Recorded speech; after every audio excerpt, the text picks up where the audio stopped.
বাবা নাই, ভাই নাই, কোনো স্বামী বা কেউ নাই, মাহারাম কেউ নাই। আমরা সুযোগ দিচ্ছি বলেই তো আমাদের ঘর পর্যন্ত ঢুকতে পারছে। সবার আগে মেয়েদেরকে শক্ত হইতে হবে। আর মেয়ের বাবা যারা, আমি তো নিজেও মেয়ের বাবা, আমরা বাচ্চাদের সাথে সময় কাটাই আর ভাবি যা কী যে হবে ভবিষ্যতে আল্লাহ ভালো জানেন।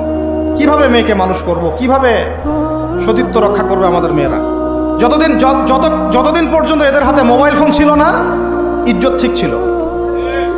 মোবাইল ফোনটা যখনই ঢুকেছে ইজ্জত নষ্ট হয়ে গেছে বহু মেয়ের। আমি এরকম জানি, বলতে চাচ্ছি না। যাই হোক, ওই জায়গায় আসেন, ওই ছেলেটা তখন 100 স্বর্ণমুদ্রা অর্জন করেছে, কষ্ট করে আর্ন করেছে। যে আপনাদেরকে বলে যে নিজের পায়ে দাঁড়াও, তারপরে তোমার সাথে রাজি।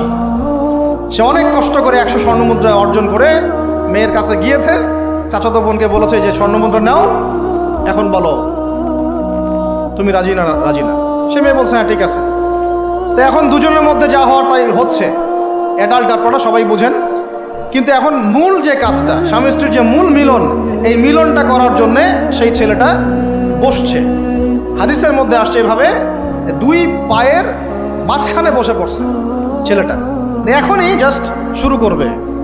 তখন ওই মেয়েটা বলে উঠছে যে হে আল্লাহর বান্দা, আল্লাহকে ভয় করো।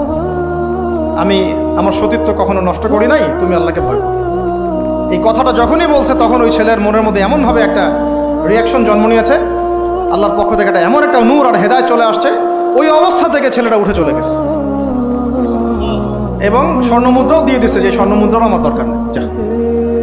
এবার সেই গুহার মধ্যে বন্দি অবস্থায় আল্লাহর কাছে হাত তুলে দোয়া করতেছে, আল্লাহ তুমি যদি জানো ওই কাজটা আমি তোমার সন্তুষ্টির জন্য করেছিলাম, আজকে আমাকে এই সাক্ষাৎ এই মওতের হাত থেকে বাঁচাও। সাথে সাথে এই পাথর সরে গেছে। এই হাদিসটা আমি এই কারণে বললাম, যদি আমি জেনা থেকে বেঁচে থাকতে পারি, ইনশাআল্লাহ তাআলা আল্লাহ পাক সাক্ষাৎ মৃত্যুর মতো এই আযাব থেকেও, বিপদ থেকেও আল্লাহ বাঁচাতে পারে। এটা একটা হাদিস, সবাই মনে রাখবেন।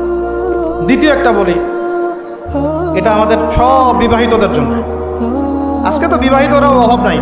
আর আমি আশ্চর্য হয়ে যাই যে বিবাহিত একটা ছেলে, বিবাহিত একটা পুরুষ তার স্ত্রীকে এভাবে বেহায়ার মতো কিভাবে সবার সামনে শো করতে পারে।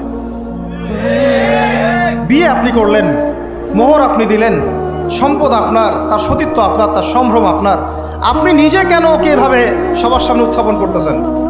টিকিট আপনি কাটলেন, সিনেমা সবাই দেখবে, ব্যাপারটা এরকম। কি অবস্থা! আবার কোন ঘরে দেখা যায় স্বামীরা কন্ট্রোল করতে চাচ্ছে, কিন্তু মেয়ে ওই স্ত্রী কন্ট্রোলে থাকতে চায় না।